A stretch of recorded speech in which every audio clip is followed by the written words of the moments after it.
봄의 시작을 알리는 절기인 입춘입니다. 그래서 절기상으로는, 계절상으로는 오늘부터 이제 봄이라는 건데, 해마다 양력으로는 오늘처럼 2월 4일, 오늘 이 무렵이 바로 입춘입니다.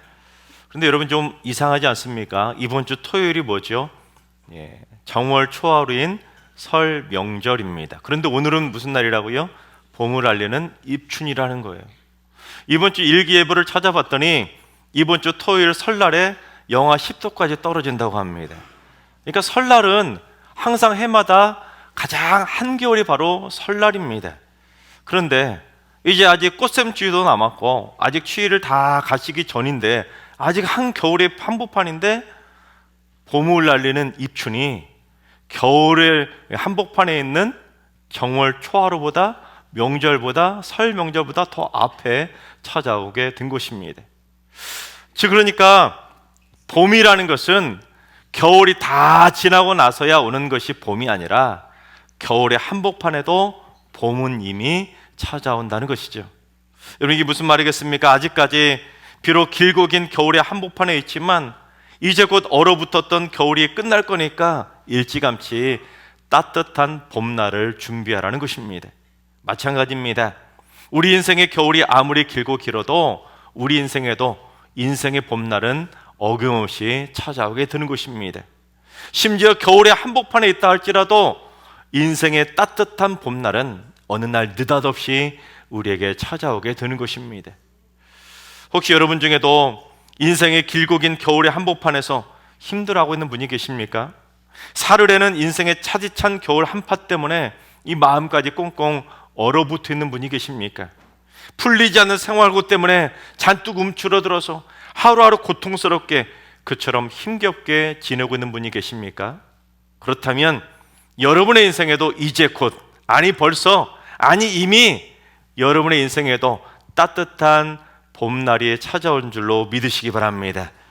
그래서 이 길고 긴 겨울의 한복판에서도 우리 모두 따뜻한 은혜의 봄날을 맞이하게 되시기를 주님의 이름으로 축원합니다.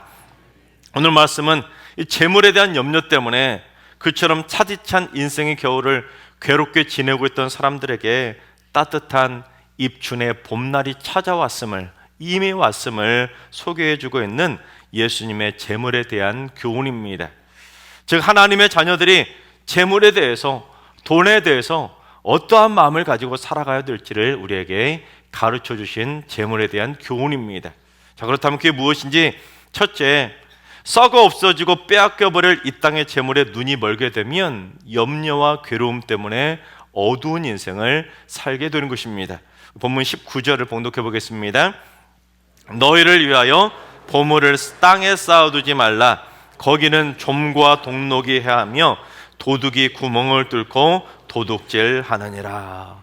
이 땅에 있는 보물은 아무리 우리가 많이 쌓아두고 살아도 좀처럼, 즉 곰팡이가 쓸거나 아니면 동록처럼, 즉 녹이 슬어서 다 썩어 없어지거나 아니면 결국에는 도둑에게 빼앗겨서 다 없어져 버릴 거니까 보물을 어디다 두고 살라고요? 썩어 없어지도 않고 도둑이 가져가지도 못할 저 하늘에 두고 살라는 것입니다. 그런데 문제는 보물이 있는 곳에 우리의 마음이 빼앗기고 살아가는데, 어떤 곳에 우리의 마음이 들어오고 있냐면 저 하늘에 우리의 마음이 있는 것이 아니라 이 땅에 보물이 있는 곳에 우리의 마음이 들고 살아가니까 결국 우리의 눈이 돈에 눈이 먼 인생이 되는 것입니다. 그런데 그렇게 돈에 눈이 먼 인생을 살게 되면 어떻게 되는지 우리 23절을 현대어 성경으로 봉독해 보겠습니다. 내 눈이 악한 생각과 욕망으로 흐려져 있다면 너는 심한 어둠 속에서 헤매게 될 것이다. 그 어둠을 어찌 이루다 말하랴. 그렇습니다. 우리의 마음이 재물에 대한, 돈에 대해서 악한 생각과 욕망으로 흐려져서 우리의 눈이 돈독에 올라서 눈이 멀게 되면 우리의 인생은 돈에 대한 염려와 돈에 대한 괴로움 때문에 어둠 속에서 헤매는 인생이 될 수밖에 없는 것입니다. 요즘 낚시를 하시는 분들이 참 많이 계신데, 여러분, 물고기는 눈이 없는 것도 아닌데 왜 물고기가 낚시에 잡힐까요? 물고기는 커다랗고 동그란 눈을 가지고 있지만 미끼에 눈이 멀었기 때문에 가짜 먹이를 덥석 물었다가 결국 잡히게 되는 것입니다. 근데 물고기가 미끼를 물게 되면 어떻게 하죠? 빠져나가겠다고 막 팔딱팔딱 몸부림을 치지 않습니까? 마찬가지입니다. 우리 인간들도 썩어 없어져 버릴 재물의 미끼에 눈이 멀어가지고 덥석덥석 재물의 미끼를 물어버리는 것입니다. 그러다 보니 재물의 미끼를 딱 물었다가 결국 재물에 대한 염려, 재물에 대한 괴로움에 푹 빠져서 어떻게든지 그 재물의 고통에서 빠져나가겠다고 몸부림치는 그 어두운 인생을 살아가게 되는 것입니다. 그처럼 재물을 쫓아가는 인생이 얼마나 또한 심각하고 무서운지를 솔로몬이 경고를 했었는데, 우리 전도서 5장 13절을 현대인의 성경으로 봉독해 보겠습니다. 나는 또 하나의 다른 심각한 문제를 보았다. 사람들은 억척스럽게 돈을 모으고서도 그 돈으로 위험한 투기를 하여 일이 잘못되면 하루아침에 재산을 다 날려버린다. 그는 아들이 있어도 물려줄 것이 아무것도 없다. 그렇습니다. 돈을 주인으로 섬기면서 내가 아무리 억척스럽게 돈을 많이 끌어모았다 할지라도 돈에 눈이 멀어서 욕심을 품고 잘못된 투기를 하다 보면 하루아침에 가진 돈 다 날릴 수가 있다는 거예요. 그러면 자식이 있어도 물려줄 재산 하나도 남지 않는다는 것입니다. 그런데도 하나님을 주인으로 섬긴다는 우리 그리스도인들조차도 재물의 미끼를 쫓아서 위험한 투기 생활을 해나가고 있는 것입니다. 하나님만 섬기는 것이 아니라 하나님도 섬기고 재물도 섬기며 두 곳에 양다리를 걸치며 살아가고 있는 것입니다. 그러니 예배를 드리면서도 자꾸만 눈앞에서는, 머릿속에서는 재물에 대한 생각이 가른거리는 겁니다. 제가 조선시대 화폐인 상평통보 당백전이라고 하는 동전 하나 가져와 나왔습니다. 앞에는 상평통보라고 써 있고 뒤에는 호당백전이라고 써 있습니다. 왜 이렇게 써 있냐면 이 하나가, 상평통보 하나가 엽전 100배에 해당한다, 100개에 해당한다는 것이죠. 그런데 이처럼 사탄마귀는 우리 앞에 동전의 미끼를 흔듭니다. 물어라 물어라, 100배의 수익을 거둘 수 있단다, 이런 식으로 이거에 투자해라, 이거에 투자해라, 물어라 물어라, 이렇게 사탄마귀는 우리에게 이 재물의 미끼를 던지는 거예요. 그런데 이 재물의 미끼, 이 돈의 미끼를 우리 그리스도인들이 덥석 물어버리게 되면 그때부터는 이제 하나님의 말씀을 주하로 묵상하며 살아가는 것이 아니라 머릿속에는 온통 재물에 대한 생각을 주하로 묵상하며 살아가는 것입니다. 온갖 투기거리들을 묵상하며 살아가게 되는 것이죠. 그러니 날마다 돈을 잃을까 봐 염려하고 손해볼까 봐 걱정하고 그런 염려와 괴로움에 사로잡혀서 날마다 어두운 인생을 살 수밖에 없는 것입니다. 그러다가 손해라도 보게 되면, 그리고 돈을 잃게 되면 마치 물고기가 미끼를 물었다가 발버둥 치는 것처럼 살아보겠다고 발버둥 치는 참 부끄러운 인생이 될 수밖에 없는 것입니다. 그런데 우리가 썩지도 않고 빼앗기지도 않는 저 하늘의 보물을 바라보며 살면 우리의 눈이 어두워지는 것이 아니라 우리의 눈이 밝아지니 결국 천국에서처럼 해처럼 빛난 인생을 살아가게 되는 것입니다. 바라옵기는 우리 모두 이 땅의 재물에 눈이 멀어서 어두운 인생을 살아가는 것이 아니라 저 하늘에 우리의 보물을 쌓아두고 날마다 빛난 인생을 살게 되시기를 주님의 이름으로 축원합니다. 둘째, 재물을 주인으로 섬기려면 이 땅의 무엇들 때문에 늘 염려하며 살게 되지만 하나님을 주인으로 섬기면 이 땅의 무엇들한테서 자유함을 누리며 날마다 평안하게 살 수 있게 되는 것입니다. 우리 24절과 25절을 봉독해 보겠습니다. 한 사람이 두 주인을 섬기지 못할 것이니 혹 이를 미워하고 저를 사랑하거나 혹 이를 중히 여기고 저를 경히 여김이라. 너희가 하나님과 재물을 겸하여 섬기지 못하느니라.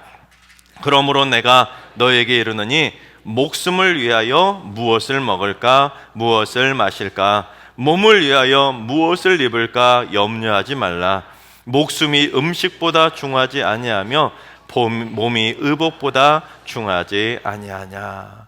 사람이라는 존재는 하나님을 주인으로 섬기든 재물을 주인으로 섬기든 둘 중에 하나밖에 할 수가 없는 존재인데, 재물을 주인을 섬기는 사람들은 이 땅의 무엇들에 집중하면서 살아간다는 것입니다. 무엇을 먹을까? 무엇을 마실까? 무엇을 입을까? 무엇을 들까? 무엇을 찰까? 무엇을 살까? 늘 돈으로 할 수 있는 그 무엇들에 집중하면서 살아갑니다. 그래서 내가 원하는 그 무엇을 가지지 못하면, 내가 원하는 그 무엇을 가지지 못하면, 내가 원하는 그 무엇을 하지 못하면, 또한 내가 원하는 그곳에 가지 못하면 결국에는 염려하고 불안하게 되는 것입니다. 그래서 결국에는 돈 때문에 괴로워하고 돈 때문에 염려하다가 결국 돈 때문에 망하는 인생이 될 수밖에 없는 것입니다. 그처럼 재물을 주인으로 섬기는 사람들은 재물을 가지고 자기가 원하는 무엇이든지 할 수 있을 거라고 착각하고 그저 돈 하면서 돈이 가져다 주는 그 무엇을 쫓아서 살아갑니다. 그런데 예수님은 당시 사람들이 염려하며 그렇게 집중하고 있던 그 무엇들에 대해 당장 해결책을 주시지는 않았습니다. 무엇을 먹을까 염려하던 그 사람들에게 떡을 주시지 않았습니다. 무엇을 마실까 염려하는 자들에게 맛있는 포도주를 주시지도 않았습니다. 무엇을 입을까 염려하던 그들에게 당장에 가서 새 옷을 한 번씩 쫙 사주시지도 않았습니다. 또한 그렇다고 해서 그들이 무엇을 원하는지 염려하는지 모르시니까 너희들 도대체 뭘 원하느냐 하고는 카talog이나 아니면 메뉴판 쫙 보여주면서 너희들 한번 골라봐 그렇게 보여주신 것도 아닙니다. 다만 그처럼 간절히 무엇을 원하던 그 사람들에게 그들이 원하던 그 모든 무엇을 해결해 줄 수 있는 진정한 무엇 하나를 가르쳐 주셨는데 그 무엇이 무엇인지 우리 32절을 봉독해 보겠습니다. 이는 다 이방인들이 구하는 것이라 너희 하늘 아버지께서 이 모든 것이 너희에게 있어야 할 줄을 아시느니라. 재물을 섬기는 것은 이방인들이라 하는 거라는 거예요. 재물을 섬기는 이방인들은 그래서 무엇을 먹고 무엇을 마시고 무엇을 입을까 이 땅에 있는 늘 무엇들 때문에 염려하고 괴로워하고 두려워하고 살게 되지만 너희에게는 누가 있다는 것입니까? 저 하늘 아버지가 계신다는 겁니다. 너희들이 염려하고 있는 그 모든 것, 그 무엇들 다 주실 수 있는 하늘 아버지가 계시지 않냐는 것입니다. 들에 피는 들풀도 입히시고 공중에 나는 새도 하나님께서 다 입히시는데 하물며 너희일까 뭐냐는 것입니다. 그러니 재물을 주인으로 섬기면서 무엇들에 집중하느라 염려하며 살지 말고 하나님을 주인으로 섬기면서 하늘 아버지께 집중하며 살라는 것입니다. 그러면 우리에게 무엇들이 있어야 할지를 아시는 저 하늘 아버지께서 우리가 원하는 그 무엇들을 채워주시고 주실 줄로 믿으며 살아갈 수 있는 평안한 인생이 될 수 있는 것입니다. 그러니까 재물에 눈이 멀어서 그 무엇들 때문에 다 어떡할까 염려하면서 인생의 한겨울을 지내고 있을 때 눈을 떠서 저 하늘에 계시는 하나님에 집중하게 되면 내 인생에 벌써 찾아온 하나님의 은혜의 봄날이 왔다는 것을 깨달을 수 있게 되는 것입니다. 그러면 이제 인생의 겨울 한복판에서도 염려하지 않고 주님의 은혜가 이미 찾아왔구나 그걸 깨달으면서 따뜻한 은혜의 봄날을 맞이하며 평안하게 지낼 수가 있는 것입니다. 그래서 예수님은 결론으로 너무도 유명한 말씀을 해주셨는데 우리 33절과 34절을 봉독해 보겠습니다. 그런즉 너희는 먼저 그의 나라와 그의 의를 구하라. 그리하면 이 모든 것을 너희에게 더하시리라.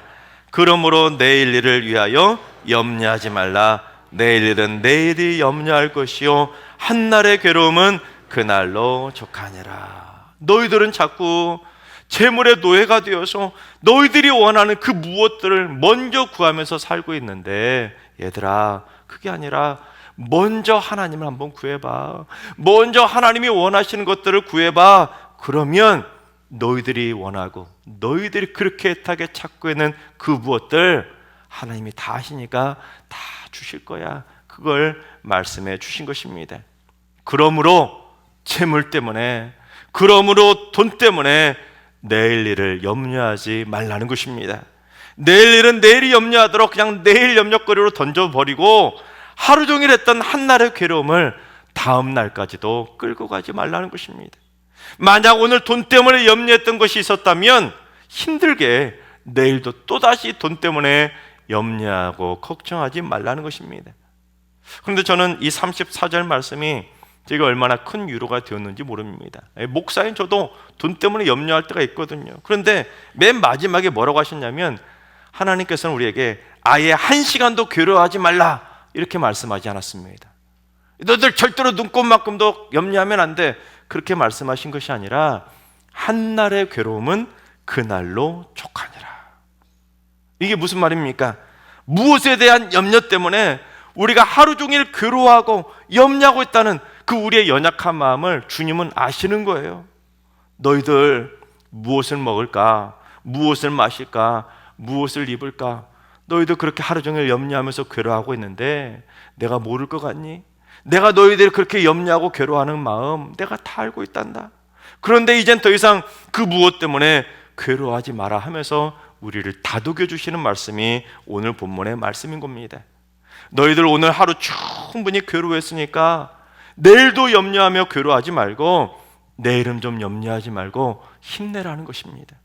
내일은 이제 그 무엇들 때문에 염려하고 괴로워하지 말고 내일 아침에 눈을 뜨면 먼저 돈 생각하지 말고 하나님 한번 생각해 보라는 것입니다. 그렇습니다. 예수님께서는 무턱대고 우리에게 우리가 따라할 수도 없는 차원 높은 그런 믿음을 강요하시는 분이 아닙니다. 너희들 하나님 믿으려면 절대로 눈곱만큼도 염려하면 안 돼, 그걸 강요하시는 분이 아니라는 거예요. 우리가 하루 종일 무엇 때문에 괴로워하고 무엇 때문에 염려하고 있는지 다 아시고 우리의 등을 다독여 주신 것입니다. 힘들었지? 너 하루 종일 괴로워했지? 너 그걸로 좋게 이제 그만 염려하라는 것입니다. 아무개야, 월세 때문에 괴로워하느라 하루 종일 힘들었지? 대출금 갚느라 염려하느라 하루 종일 힘들었지? 나도 안단다. 그런데 이제는 그것 때문에 괴로워하지 마. 그것 때문에 염려하지 마. 그거 내가 해결해 줄 테니까 너는 이제 나만 먼저 생각하면 안 될까? 그처럼 따뜻하게 다가와 주시는 주님의 사랑을 깨달을 수 있게 되는 것입니다. 그래서 우리는 이 재물이라는 것도 하나님이 주시는 선물이라는 것을 알아야 되는데, 우리 전도서 5장 19절과 20절을 쉬운 말 성경으로 봉독해 보겠습니다. 그러므로 만일 하나님께서 누군가에게 부와 재물을 주셔서 그것을 온전히 누리게 하시고 또 그 사람에게 제 몫을 챙겨주셔서 자기 자신이 수고하여 얻는 것들로 즐거워하게 하셨다면 그는 이 모두가 하나님께서 허락해 주신 은총의 선물임을 알아야 할 것이다. 이처럼 하나님께서는 사람의 마음에 나름대로 삶의 기쁨을 채워주실 것이므로 사람은 덧없고 짧은 자신의 인생살이를 슬퍼하거나 그리 심각하게 생각할 필요는 없다. 그렇습니다. 사람의 인생이라는 것이 긴 것이 아니라 짧디 짧은 인생 아닙니까? 사람의 인생은 천년만년 사는 것이 아니라 아무리 길게 살아도 길어야 한 100년 아닙니까? 그런데 그 짧디 짧은 인생살이가 한없이 길어질 때가 있습니다. 언제냐면 온갖 염려 때문에 심각하게 괴로워하면서 염려하기 때문입니다. 그래서 내일 염려해도 될 것까지도 끌고 와가지고는 밤새도록 염려하고 괴로워하니까 이 짧디 짧은 하룻밤도 밤잠을 못 이루는 길고 긴 밤이 될 수밖에 없는 것입니다. 하지만 하나님을 주인으로 섬기면서 먼저 하나님의 나라와 하나님의 의를 생각하며 살아가게 되면 하나님이 나에게 필요한 제 몫의 부와 재물의 선물을 주실 줄로 믿고 삶의 기쁨을 온전히 누리며 즐겁게 살 수가 있는 것입니다. 내게 필요한 제 몫의 재물을, 내게 필요한 제 몫의 돈을 하나님은 다 우리에게 선물로 주실 수 있는 분이라는 것을 깨달아야 된다는 것입니다. 그래서 간밤에 염려하고 괴로워하느라 밤잠 설치는 것이 아니라 하나님께서는 사랑하시는 자에게 뭘 주신다고요? 잠을 주시기 때문에 간밤에 꿀잠을 자고 아침에 눈을 떴을 때 야, 벌써 아침이야? 하고는 활기찬 봄날의 아침을 맞이할 수 있게 되는 것입니다. 오늘 본문에서 예수님이 염려하지 말라고 말씀하실 때 사용한 단어가 메림나오라고 하는 명사로입니다. 메림나오인데 이 명사로 염려가 아니라 동사로 염려하다, 걱정하다는 뜻을 가진 동사를 가지고 주님께서 염려하지 말라고 하셨습니다. 그런데 여러분, 동사가 뭡니까? 동사. 몸으로 움직이는 그 행동을 뜻하는 단어를 사용할 때, 표현할 때 동사라고 하지 않습니까? 그러니까 이게 무슨 말이냐면, 우리가 마음으로 염려하고 있지만, 생각으로 괴로워하고 있지만, 사실은 몸을 움직이는 것처럼 엄청난 에너지를 소비하는 운동이 바로 뭐라는 거예요? 염려라는 것입니다. 하지만 염려와 걱정은 몸에 좋은 운동이 아니라 몸에 나쁜 운동인 것입니다. 그래서 염려하고 걱정하느라 잠을 설치게 되면 운동을 한 것도 아닌데 몸이 바짝바짝 마르게 되는 것입니다. 그런데 이상하게 이 헬라어에는 염려하지 않는, 걱정하지 않는 이러한 단어는 동사가 아니더라고요. 헬라어로 염려하지 않는, 걱정하지 않는, 평안한이라는 뜻을 가진 단어는 아메림노스라고 하는 형용사입니다. 즉 헬라어로 염려하고 걱정하는 것은 우리의 몸을 움직여서 에너지를 막 쏟아내는 동사이지만, 반대로 염려하지 않고 걱정하지 않는 것은 동사가 아니라 뭐라고요? 형용사라는 것입니다. 힘들지 않다는 거예요. 그래서 염려하지 않고 걱정하지 않으면 몸에 나쁜 염려와 걱정의 운동을 하지 않으니까 힘들지 않게 되는 것입니다. 편하게 잠잘 수가 있는 것이죠. 그러니까 재물을 섬기느라 무엇들 때문에 염려하고 무엇들 때문에 걱정하는 메림나오의 삶이 아니라 하나님을 섬기면서 염려하지 않고 걱정하지 않는 아메림노스의 삶을 사는 것, 그것이 바로 인생의 겨울 한복판에서도 먼저 그의 나라와 그의 의를 구하며 살아가는 따뜻한 봄날의 인생이 되는 것입니다. 쉽게 말해 제 이름을 넣어서 표현해 본다면 이런 겁니다. 하나님을 믿는 우리 그리스도인들은 무엇 때문에 염려하고 무엇 때문에 걱정하며 살아가는 메림나오 박규성의 인생을 살 것이 아니라 염려하지 않고 걱정하지 않고 무엇에서 자유할 수 있는 아메림노스 박규성의 인생을 살아가야 된다는 것입니다. 그런 의미에서 우리도 한번 여러분도 자신의 이름을 넣어서 한번 따라해 보시기 바랍니다. 메림나오 박규성이 아니라 아메림노스 박규성으로 살자. 아멘. 그렇습니다. 늘 염려하고 걱정하느라 에너지 다 쏟아가면서 힘들게 살지 마시고 우리의 에너지를 쏟지 않아도 되는 아메림노스, 평안하게 걱정 없이 두려움 없이 괴로움 없이 살아가는 평화의 삶을 살아가시기 바랍니다. 그런데 여러분, 우리 인생에는 사탄 마귀가 한평생 여러분의 눈앞에 재물의 유혹에 미끼를 늘 언제나 여러분 앞에 던져 넣을 것입니다. 물어라 물어라. 여러분, 이 동전을 기억하시기 바랍니다. 여러분의 인생에 허구한 날 이 동전의 미끼를 쫓아다니면서 재물의 미끼를 쫓아다니면서 염려하고 괴로워하며 사시겠습니까? 이 재물의 미끼를 물었다가 살아보겠다고 발버둥치는 그런 불쌍한 인생을 사시겠습니까? 아니면 재물의 미끼를 무시하고 하나님이 살아계시는 하나님을 섬기는, 하나님을 주인으로 섬기면서 날마다 염려하지 않고 걱정하지 않고 괴로워하지 않고 날마다 평안한 삶을 살아가시겠습니다. 분명한 건 돈을 섬기면 평생 염려하고 평생 괴로움에 떨며 살게 되지만, 돈이 아니라 하나님을 섬기면 평생 따뜻한 인생의 봄날로 평안을 누리며 살아가게 될 줄로 믿습니다. 하나님께서 사랑하신 여러분, 이 짧은 한평생을 재물에 눈이 멀어서 허구한 날 염려하고 걱정하느라 밤잠 설쳐대는 메림나오의 인생을 사는 것이 아니라 밤마다 두 다리 쭉 뻗고 꿀잠 자는 평안한 아메림노스의 인생을 살게 되시기를 주님의 이름으로 축원합니다.